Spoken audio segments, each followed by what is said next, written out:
OK, tout le monde. Donc, nouvelle capsule, capsule numéro 9, pour aller maintenant, une fois qu'on a fini de remplir le tableau des dépenses de l'option 1 et de l'option 2, on s'en va calculer le financement, donc nos revenus, comment on va financer ça. Je vous explique comment. J'ai deux documents à vous montrer dans Teams aussi. Le tableau budget, là, parce que je sais que dans votre tableau à vous, il n'est pas écrit les dépenses ne sont pas écrites ici. Vous n'avez rien ici là, au niveau des dépenses dans votre tableau. Vous, c'est vide. Donc, pour savoir quoi écrire ici, le loyer, le compte Internet, le transport, le coût des études, l'électricité et tout ça, bien, vous avez le fichier pour pouvoir les prendre en note. Vous avez juste à les transcrire à la main et vous saurez quelles dépenses comptabiliser. Le fichier s'appelle tableau budget. Il se trouve dans l'onglet fichier dans tous vos Teams de classe. Un autre fichier qui va être important pour la nouvelle étape du projet, c'est l'enquête de la simulation d'aide financière. Ça, c'est vraiment cool parce que ça va vous permettre de savoir comment le gouvernement peut vous prêter d'argent. Parce que le gouvernement peut vous prêter de l'argent lorsque vous allez aux études, ce qui s'appelle les prêts et bourses. Et avec ce questionnaire-là ici, vous allez répondre à quelques questions et en ligne, ensuite, vous allez remplir un formulaire qui va vous dire comment le gouvernement est prêt à vous prêter. Ça peut être 3 000, 4 000, 5 000, 7 000 par année. Ça va dépendre de plein de choses. Alors, le document s'appelle Enquête simulation d'aide financière. C'est pour vous. Je ne veux pas savoir, je ne veux pas avoir vos informations personnelles ni les informations de vos parents. Donc, il est en PDF. C'est juste pour vous à la maison. Puis, gardez ça privé. C'est vos informations à vous. Donc, ce qu'on va faire aujourd'hui, on est rendu ici. Là, on vous dit, vous allez calculer l'aide financière que le gouvernement vous donne. En gros, on calcule les revenus que vous allez avoir. Donc, on y va. Simulateur de calcul. Simulateur de calcul, c'est le gouvernement. Donc, on arrive ici, on va cliquer sur le lien ici du 1er septembre 2020 jusqu'en 2021, comme si vous alliez étudier l'an prochain. Donc, on rentre ça. En général, vous allez être célibataire. Je ne pense pas qu'il y ait grande personne qui soit veuf, marié, séparé ou divorcé, à moins que je sois très surprenant. Vous entrez votre date de naissance. Là, je rentre n'importe quoi. Suivant. Là, tout ça, ça ne s'applique pas à vous. Donc, vous ne cochez rien là-dedans. Ça ne s'applique pas à vous, à moins que vous soyez chef de famille monoparentale si vous avez un enfant. Ça se peut, mais ça devrait être très rare. Vous avez vécu, vous vivez dans une famille d'accueil, vous avez des situations particulières, mais en général, ça ne s'applique pas. Page suivante. Études à temps plein à l'hiver 2020. À l'hiver 2020, cet hiver, vous étiez au secondaire en formation générale. À l'été 2020, théoriquement, vous ne devriez pas être aux études. Avez-vous reçu de l'aide financière dans le cadre du programme de prêts et bourses en 2019-2020? Ça, c'est cette année. Donc, cette année, vous n'en avez pas encore reçu puisque vous êtes au secondaire. OK. Sélectionnez le type de formation suivie, ce que vous allez faire l'an prochain. Si vous allez au cégep ou à l'université, c'est formation régulière. Si vous allez au DEP, études professionnelles, ça va être formation continue. Et vous allez entrer la date où vous commencez vos cours et le nombre de mois que vous allez étudier durant l'année. Donc, vous commencez d'habitude en septembre et vous étudiez environ une dizaine de mois par année. Vous mettrez ça comme ça. Je vais faire un exemple en formation régulière. Donc, ça ici, c'est pour le secondaire, comme je disais, formation professionnelle. La formation régulière, elle, vous allez avoir 2 sessions par année. En général, vous étudiez l'automne et l'hiver et l'été, vous n'avez pas d'études, sauf exception. Vous allez choisir l'année la plus chère de vos formations. Donc, si vous allez au cégep, uniquement au cégep, ça va être le cégep l'année la plus chère, peut-être la formation technique. Mais si vous allez à l'université, vous devez choisir l'université parce que ça va être l'université qui va vous coûter le plus cher que le cégep. Ensuite, vous cochez si vous résidez chez vos parents ou pas. Moi, je vais cocher que vous avez décidé d'aller en appartement. Vous pouvez faire le test. Tu fais le test en faisant semblant que tu restes chez tes parents, puis ensuite, tu fais le test en décochant comme si tu allais rester ailleurs. Et tu vas voir la différence que ça fait dans les prêts du gouvernement. Donc, tu as coché universitaire, premier cycle aux 2 endroits, à l'automne et à l'hiver. C'est important. Tu cliques sur page suivante. Inscrivez vos droits de scolarité pour chaque période d'études. Ça, c'est juste les frais de scolarité, ce n'est pas les manuels. On avait 1 700 $ pour l'automne et 1 700 $ pour l'hiver à l'université. Frais de transport spéciaux, ça ne s'applique pas, à moins qu'il y ait vraiment une exception. Ici non plus, ça ne s'applique pas pour vous. Cliquez sur page suivante. Inscris tes revenus bruts d'emploi. Moi, j'ai calculé quelqu'un qui travaille 15 heures par semaine au salaire minimum, en ce moment, gagne environ 10 000 $ par année avant les impôts. Donc, ça te fait un revenu brut de 10 000 $. Calcule les tiens. Peut-être que tu gagnes plus que ça, peut-être que tu gagnes moins, peut-être que tu ne travailles pas encore. Si tu ne travailles pas, inscris 0. Revenus d'entreprise, vous n'en avez pas. D'autres revenus, si tu es gardien d'enfant, je ne sais pas, tu as reçu d'autres argent. Bourse, rente, orphelin. En général, vous n'aurez pas ça, là, à moins de situations exceptionnelles. Au cours des 4 mois précédents, le début des études, j'ai travaillé et je ne résidais pas chez mes parents. Non, parce que la plupart d'entre vous, vous résidez chez vos parents cette année. Et si vous déménagez, ce serait l'an prochain, par exemple. Donc, on ne coche pas ça. Page suivante. Indiquez ça ici, laisser chez mes parents. Ça ne sert pas à grand-chose de toute façon. Là, vous rentrez le revenu de vos deux parents. Disons que vos deux parents gagnent 35 000 chacun. S'ils ne veulent pas vous le dire, ben, c'est leur droit. Au pire, faites une recherche sur Internet pour savoir environ comment ils gagnent, d'après vous, selon leur emploi. Là, on vous demande de parler de vos frères et sœurs. Vous pouvez y aller si vous voulez dire, les deuxièmes enfants, donc les autres personnes dans la famille. Mais laissez ça comme ça. Si ça ne vous tente pas d'embarquer là-dedans, ce n'est pas grave. Laissez ça comme ça et ne donnez pas toute cette information-là. Ça ne va pas changer le calcul de façon dramatique. Si vous êtes plusieurs enfants, peut-être que le gouvernement pourrait vous donner un peu plus d'argent. Donc, voilà. On va cliquer sur page suivante.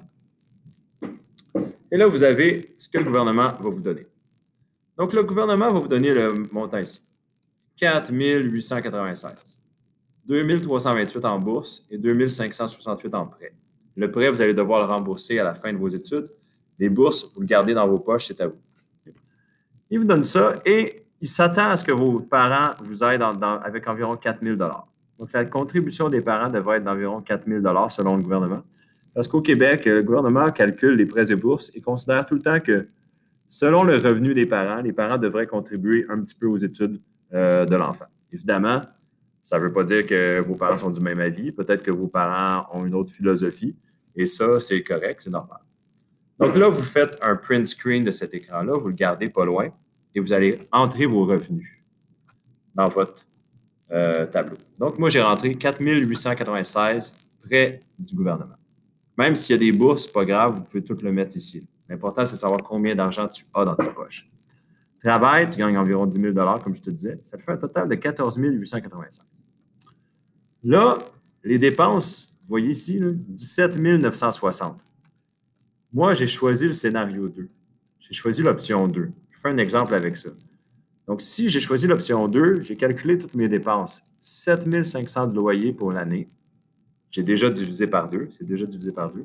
900 $ pour mon cellulaire et mon Internet par année. 600 $ pour la STM, 50 x 12. 2 000 $, mon coût d'études, les frais de scolarité plus les manuels. 600 $ pour l'électricité, soit 100 $ divisé par 2 x 12. L'épicerie, 3 900 $ pour l'année. 480 $ en resto. 480 $ en loisirs. 500 $ en vêtements. Et 1 000 $ pour meubler mon appartement.